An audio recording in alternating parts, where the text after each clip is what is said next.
Hi Capricorn. Welcome to your June reading. Okay, we have been talking about how Gemini season is a mirror.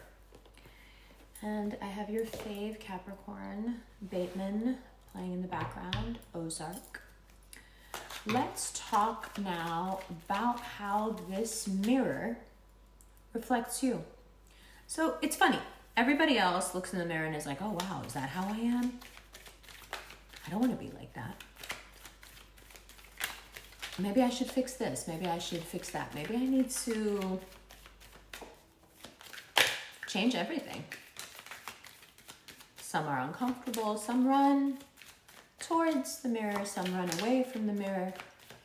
But there is always this shock, you know? Venus is across from you, Cap rising in Cancer, and will on June 11th move into Leo, where it is chasing Mars. So you are the one that looks into the Gemini mirror and says, oh, it's time to have a little fun. I've been great. I assess myself in this mirror. I see all my different accomplishments. I see the road that I'm on. I see where my chariot is taking me, and I'm happy with it. I think I have a little time to fuck around, actually. As of June 5th, you may find that whatever little flirtation or something that was going on that had intrigued you now becomes like a thing. It's passionate, it's sexy, it's hot, it's reckless. You could find yourself doing things that you're like, wait, did we?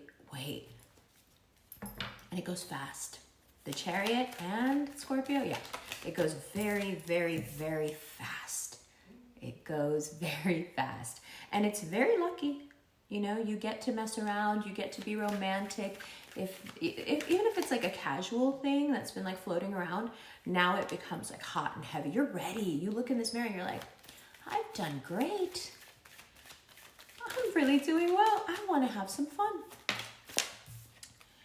And why not? You do feel successful. You feel like you have your head screwed on straight. You feel like you've fulfilled all your obligations. It is time to have some fun. Absolutely.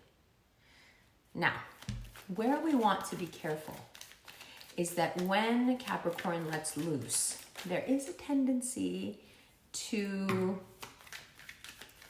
go to the more questionable side of morality. Like, it's like when you're buttoned up, you're very much following the letter of the law, all the laws. But when you decide to let loose, it's like the first thing that goes out the window is all of those laws that you spent all your time adhering to. The dichotomy is really interesting. For those who are not, like, don't know a lot of Capricorns, it's very confusing, right? They have just that one version of you, that buttoned up version. They don't know anything else. And they would be quite shocked, actually, if they ever got a hold of this Capricorn here, who's about to wild out. I don't think they'd recognize you. Like, people really do paint you with like one brush, right? And right now, I think the push that you have to be reckless, to be sexy, to be spontaneous and adventurous, it can flip like around June 11th, 12th into something self-destructive.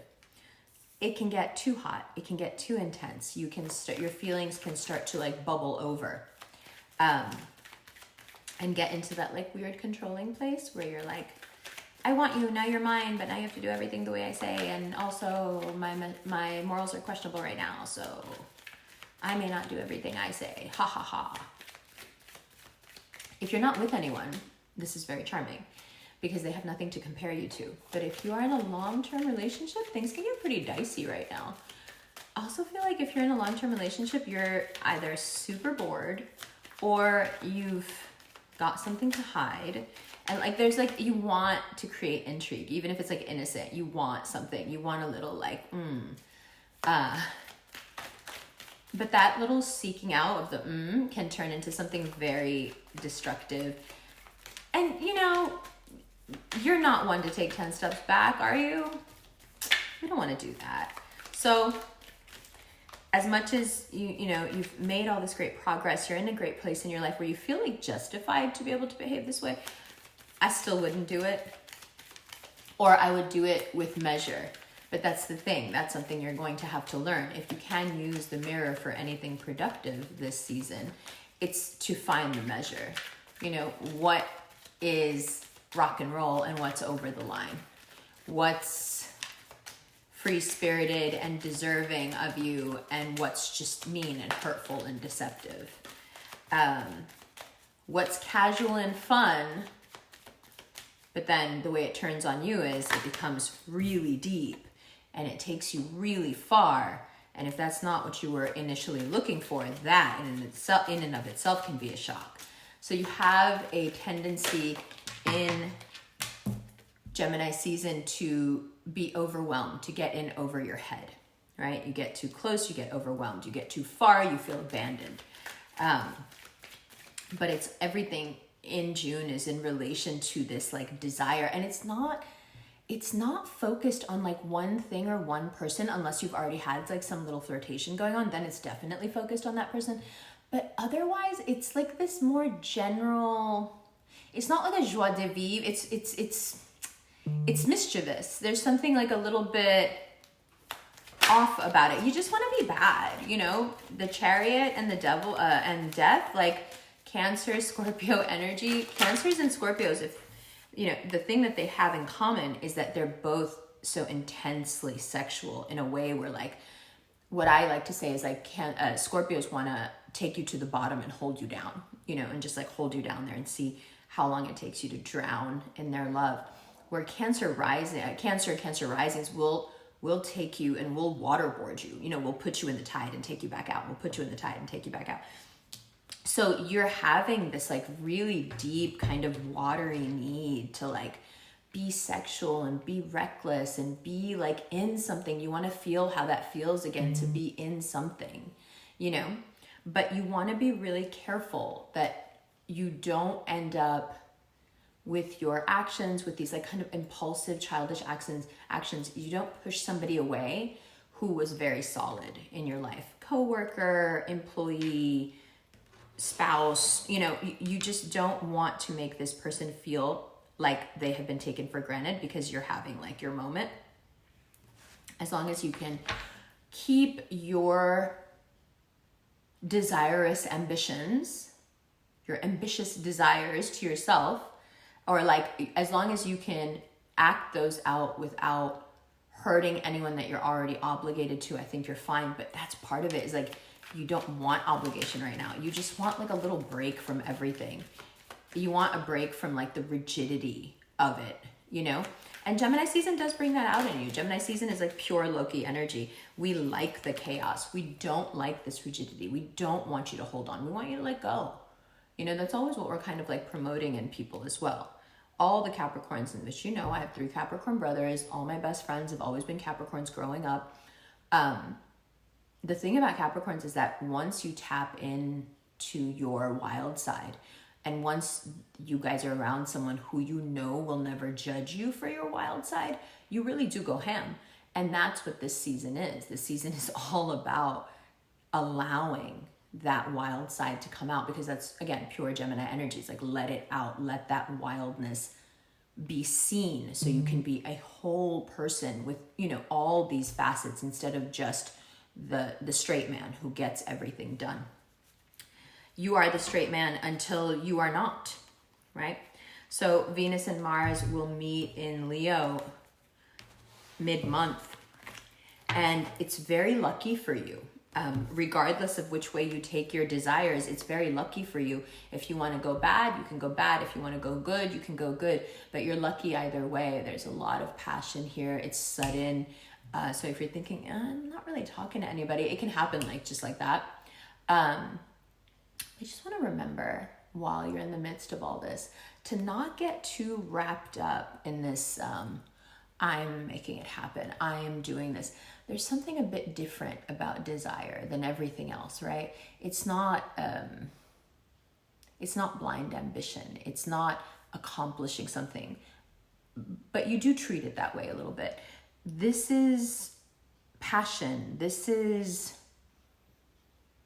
without a care for what tick goes in what box. This is, I don't care where I end up on the list. This is not for work. This is not for me, the me that runs everything, the me that is Marty Bird. It's not for that person. This is for the other me. This is for the me that I have to put away, every day, so I can be the straight man, so I can be the one that takes care of everything, so I can be this kind of shining example of success and ambition and hard work and, temerity. Like, I have to sacrifice so many different aspects of myself to be able to play this part. And Gemini season says, like, aren't you tired of doing all this work? Like, aren't you tired of just putting everything you've got into something that, like, quickly is out of your hands, quickly turns into not just your thing, but everybody's thing? And that's the nature of work that perhaps you're running from in June, is like that realization that even though you take a lot of pride in it, even though you love it, even though it is a huge part of your identity, the truth is that within that context of work, you're still replaceable. You can put your whole life into it. You can work as hard as you can. And the minute you don't show up for work, they're going to replace you.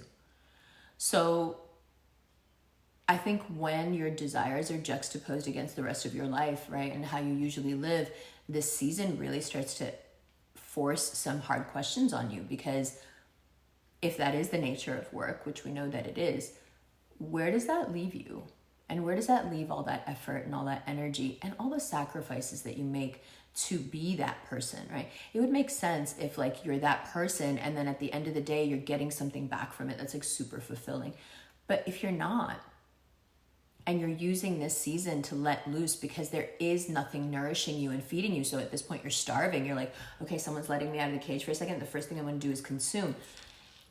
If that's where you're at, I think this season prompts a deeper question in you. Like, why? Why are we doing this? Do you need to do it this way? Is there no other option?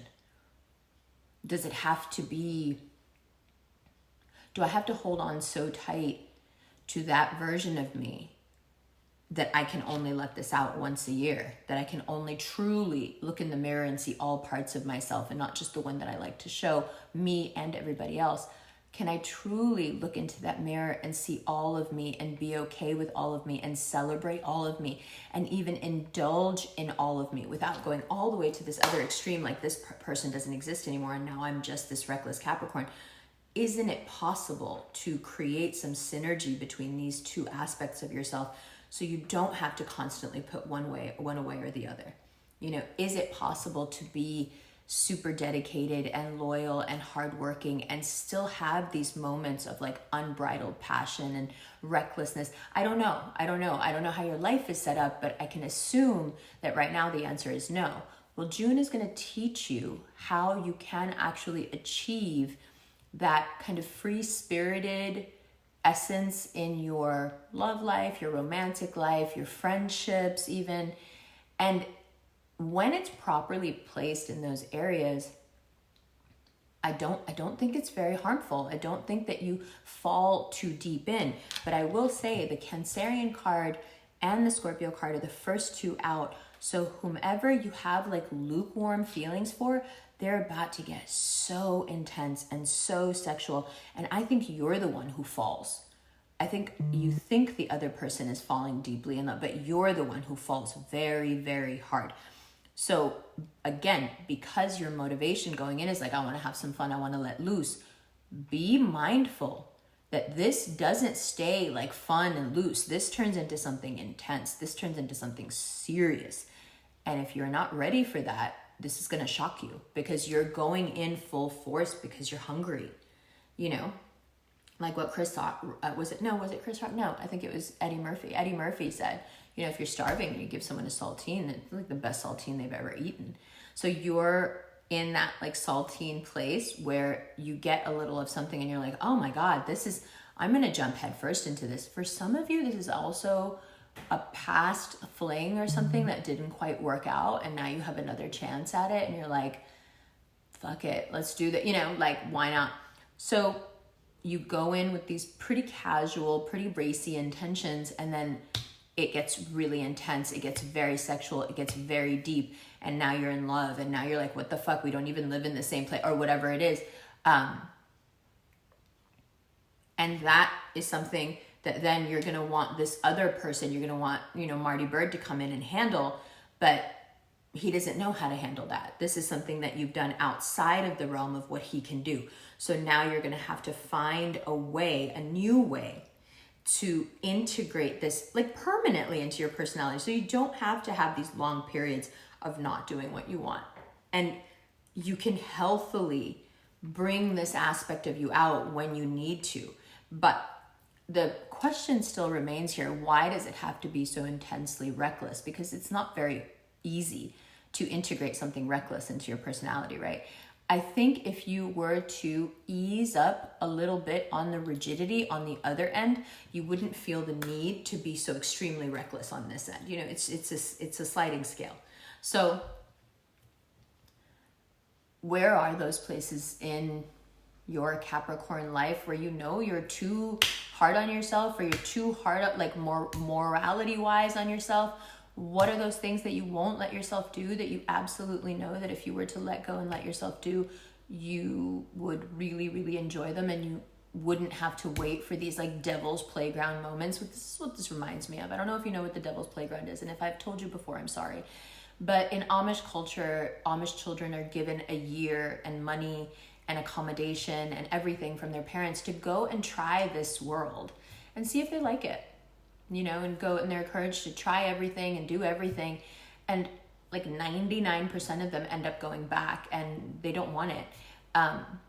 You have this like once a year devil's playground thing that you do, and then you also all go back to that way. But is there a better way, says Gemini this time around, right? Because there's a lot of other planetary influences going on that we'll talk about when we look at the cards, but it's kind of like, isn't it time to not do it this way anymore? Isn't it time to really not leave all your wants and all your wants, and desires for a holiday, and instead be able to normally go through your life day by day and have those moments of like, oof, that feels really good, or like, yes, that was passionate, or is that possible? We don't know. June will show us. It looks like it's possible, but it comes at you in a circuitous way. It finds its way to you by showing you how much you lose when we do things the hard way. We want the hard way. We want the soft way. Trust me. You do. You want the soft way. It can be soft. It can be reckless. It can be moral and still reckless. You know, you will find your way as long as you allow yourself to be both these people. Don't shun who you usually are in this season because you're just like tired and want to let loose. And don't shun this person who's so wonderful and fun and vibrant and adventurous, you know, for 11 months out of the year. Let's bring these aspects together and create something new. You know, it will help you in your creativity. It'll help you at work. It'll help you with your family. It'll help you with your friends. It'll probably help you like figure out a lot of like financial things as well. So there is a financial element to this, but I want to talk about that more in the extended. It has to do with like court, paying off bills, people asking you, you know, people coming out of the woodwork being like, you owe me for X, Y, Z. Money-wise and obligation-wise, there are some like red flags that pop up, and I think what they do essentially is push you more into this reckless space because you're like, oh, yeah, you're doing too much. You're asking for that. I can't even, but I need to take a break from it, you know. So be wary of those triggers out there. And also realize that the reason people behave that way is because you give them license to, because you bring that out of them, because you ask them for it, because you want to be their savior, because you want, you know, right? Just remember that.